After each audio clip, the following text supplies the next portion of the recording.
آپ کہہ دیجئے کہ اللہ تعالیٰ فرماتا ہے، اے میرے بندوں جنہوں نے اپنی جانوں پر ظلم کیا ہے، تم اللہ کی رحمت سے مایوس نہ ہو، بے شک اللہ سب گناہوں کو معاف فرما دیتا ہے، یقیناً وہ بڑا بخشنے والا اور نہایت رحم کرنے والا ہے۔ میں حیران رہ گیا، اللہ سارے گناہوں کی یک قلم معافی کا اعلان۔ ہمارا مقدس اور محبوب اللہ ہم پر کتنا مہربان ہے، کس قدر رحم کرنے والا ہے۔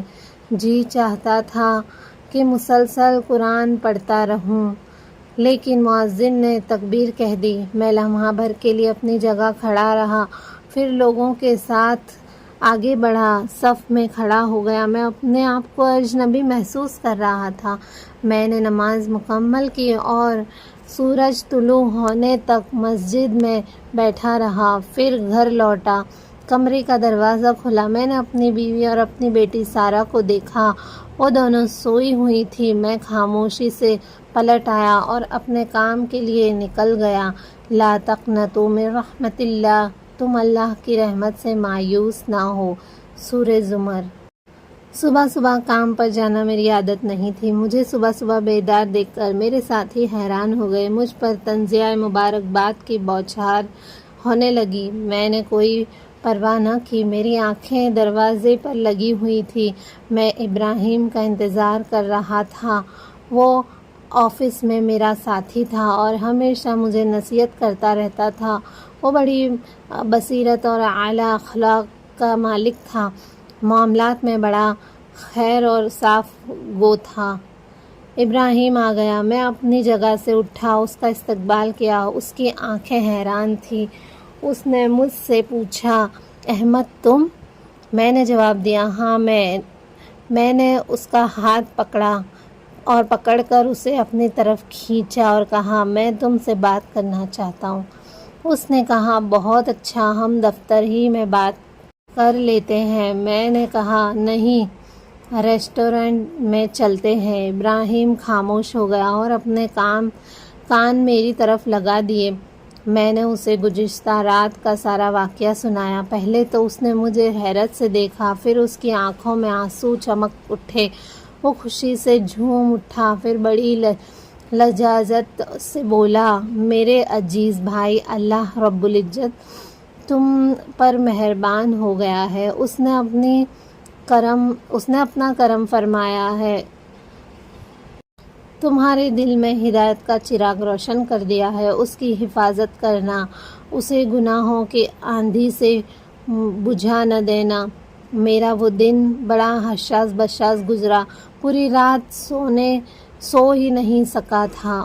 اس کے باوجود بہت آسودہ اور مطمئن تھا، پورے انہماک سے اپنے کام میں مصروف تھا۔ میرے ساتھی مجھ سے مدد مانگ رہے تھے۔ ایک نے کہا، آج بڑے چست ہو، کیا بات ہے؟ میں نے جواب دیا، یہ مسجد میں فجر کی نماز باجماعت ادا کرنے کی برکت ہے۔ بیچارہ ابراہیم کام کر کے تھک جاتا تھا اور میں سویا رہتا تھا۔ اس نے کبھی مجھ سے ناگواری کا اظہار نہیں کیا تھا۔ ہاں، یہ ایمان تھا۔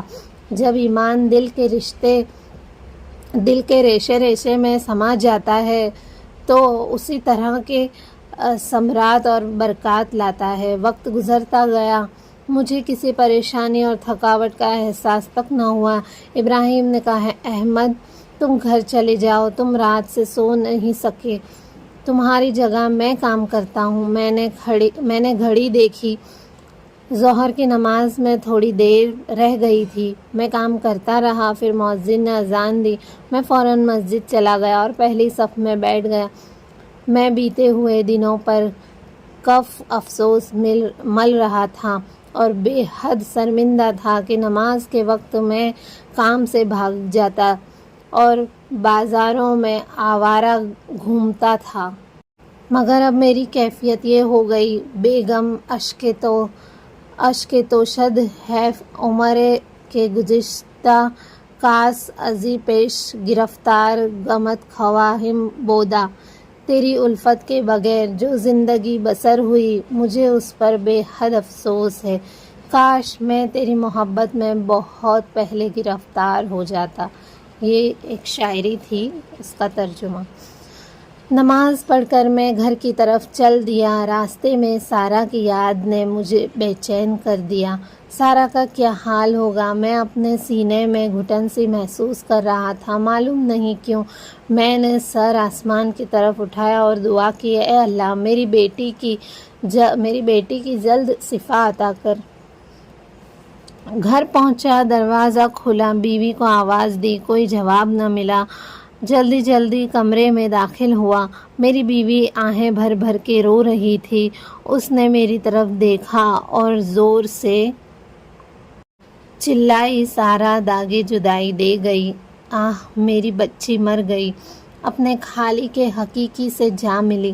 میں اس کی بات سمجھ نہ سکا، سارا کی طرف لپکا اور اسے اپنے سینے سے لگا لیا۔ میں نے اسے اٹھانے کی کوشش کی لیکن اس کا ہاتھ ڈھلک گیا۔ اس کا جسم ٹھنڈا پڑ چکا تھا، اس کی نبض ڈوب چکی تھی۔ میں نے اس کے چہرے کی طرف دیکھا، وہ بدستور درخشاں نظر آ رہا تھا، جیسے وہ کوئی آسمانی مخلوق ہو، جیسے کوئی روشن ستارہ ہو۔ میں نے اسے جگانے کی کوشش کی، اسے پکارا، اب وہاں کچھ نہ تھا۔ میری صدائیں بے جواب لوٹ آئی۔ اس کی ماں پھٹ پھٹ کر رونے لگی، سارا، آہ وہ مر گئی ہے، فوت ہو چکی ہے۔ میں سسک پڑا، مجھے یقین نہیں آ رہا تھا کہ میری بچی کی آنکھوں میں موت کی نیند بھر گئی ہے۔ میں اسے خواب سمجھ رہا تھا، میری آنکھوں سے آنسو کی برسات ہو رہی تھی، میرے حلق میں ہچکیاں بھر گئی۔ میں نے اس کے چاند سے چہرے اور ریشمی بالوں کی طرف دیکھا، اسے بوسہ دیا۔ یوں محسوس ہوا جیسے وہ بار بار کہہ رہی ہو، ابا جان افسوس، آپ نے بہت دیر کر دی، بڑی مدت کے بعد ہوش میں آئے، اب آپ دین کی روشنی میں چراغ جلانے رہے ہو۔ میں بار بار پڑھ رہا تھا، لا حول ولا قوت الا باللہ، انا للہ و انا الیہ راجعون۔ میں نے ابراہیم کو فون کیا، جلدی پہنچو، سارا اللہ کو پیاری ہو گئی ہے۔ میری گھر کی دوسری خواتین نے میری بیوی کے ساتھ مل کر سارا کو غسل دیا۔ وہ غسل سے فارغ ہوئیں تو انہوں نے اس کے پاکیزہ جسم کو سفید کفن میں لپیٹ دیا۔ پھر میری بیوی نے مجھے آواز دی۔ میں آگے بڑھتا کہ سارا کو الوداع کہوں، قریب تھا کہ گر پڑا لیکن اپنے آپ کو سنبھالا، سارا کی پیشانی پر بوسہ دیا، اس سے وعدہ کیا کہ اب میں موت تک دین پر ثابت قدم رہوں گا۔ پھر اس کی ماں کی طرف دیکھا، اس کی آنکھوں سے اشک رواں کی نہریں جاری تھی۔ میں نے اسے تسلی دی اور کہا، صبر کرو، انشاءاللہ ہماری سارا جنت میں چلی گئی ہے، ہم اسے وہاں جا ملیں گے، حوصلہ کرو تاکہ وہ ہمارے لیے سفارش کر سکے۔ پھر میں نے اللہ تعالیٰ کا یہ فرمان مبارک پڑھا، والذین آمنوا واتبعتهم ذریتهم بإیمان الحقنا بهم ذریتهم وما ألتناهم من عملهم من شیء کل امر بما کسب رہین۔ اور جو لوگ ایمان لائے اور ان کی اولاد نے بھی ایمان کے ساتھ ان کی پیروی کی تو ہم ان کی اولاد کو جنت میں ان سے ملا دیں گے اور ہم ان کے عمل میں سے کچھ بھی کم نہیں کریں گے، ہر شخص اس کے عوض جو اس نے کمایا ہے گروی ہے۔ ہم نے اس کی نماز جنازہ پڑھی، پھر اسے قبرستان لے گئے۔ میں اس کی میت کی طرف دیکھتا رہا اور یوں محسوس ہوتا ہے جیسے اس سر چشمہ نور کی طرف دیکھ رہا ہوں جس نے میری زندگی میں قندیلیں روشن کر دی ہے۔ پھر ہم قبرستان کی سرد اور سنسان فضا میں جا پہنچے۔ میں قبر کے کنارے کھڑا ہو گیا۔ ابراہیم نے میرے کندھے پر ہاتھ رکھا اور تسلی دی، احمد صبر کرو۔ میں قبر میں اترا، میرے دل و دماغ مجھے جھنجھوڑ رہے تھے۔ احمد، یہ تیرا گھر ہے، آج یا کل، دیر یا سویر تو بھی یہاں کندھوں پر سوار ہو کر آئے گا، تو نے اس کے لیے کیا تیاری کی ہے؟ ابراہیم نے مجھے آواز دی، بیٹی کو پکڑو۔ میں نے اسے سینے سے لگایا، اسے بوسہ دیا، پھر دائیں پہلو پر قبر میں لٹا دیا اور یہ مقدس الفاظ پڑھے، بسم اللہ وعلی ملت رسول اللہ، ہم تجھے اللہ کے نام کے ساتھ رسول اللہ صلی اللہ علیہ وسلم کے طریقے پر دفن کر رہے ہیں۔ یہ تھی نیکی کی سفیر۔ جاتے جاتے بچی نیکی کی سفیر بن گئی۔ ہمیں بھی ایسے موقع نہیں گنوانے چاہیے جو ہمارے رشتے میں ہمارے لوگوں کی زندگی کے لیے ہدایت کا ذریعہ بنتا ہے۔ آپ سوچئے، اس بچی کو تو مرنا ہی تھا، اگر یہ اس رات آ کر اپنے باپ کو نہ روکتی اور مر جاتی۔ جب بندہ ہدایت سے دور ہوتا ہے تو رشتوں سے بھی دور ہو جاتا ہے۔ اللہ سے تعلق اچھا ہوگا تو باقی سبھی کام اچھے ہوں گے۔ اتق اللہ، یہ بہت بڑا الفاظ ہے۔ بچوں کو نصیحت کرنی ہے یا شوہر کو نصیحت کرے تو آدھا جملہ بولے اور پھر چلے جائیں، ان کی جان پہ کھڑے نہ رہیں۔ بعد میں وہ خود سوچیں گے۔ اس بچی نے بھی یہی کیا، لوگوں کی انا کو نہ جگائیں، اور جب ہم ریئیکشنری ہو کر بات کریں گے غصے میں تو ہم لوگوں کی انا کو جگاتے ہیں، جس سے بھی کبھی کچھ لوگ ایسے ہوتے ہیں جنہیں برا لگ جاتا ہے۔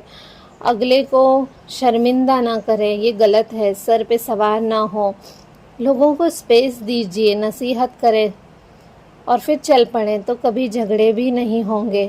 تو دوستوں، یہ سب عمل کے پوائنٹ ہمیں ہماری زندگی میں اتارنے ہیں، آپ نے بھی اور مجھے بھی انشاءاللہ، اور اللہ سے ڈرتے رہنا ہے۔ ہماری لائف کے ہر کام میں، ہم پوری زندگی میں جو بھی کام کرتے ہیں ہماری آخرت اور اللہ کو سامنے رکھ کر کرنے ہیں۔ کام کرتے ٹائم سوچنا ہے کہ یہ کام اللہ کو پسند ہے یا نہیں، اور اللہ سے ہمیشہ ڈرتے رہنا ہے۔ اتق اللہ، اللہ سے ڈرتے رہنا ہے ہمیشہ انشاءاللہ۔ السلام علیکم ورحمۃ اللہ وبرکاتہ۔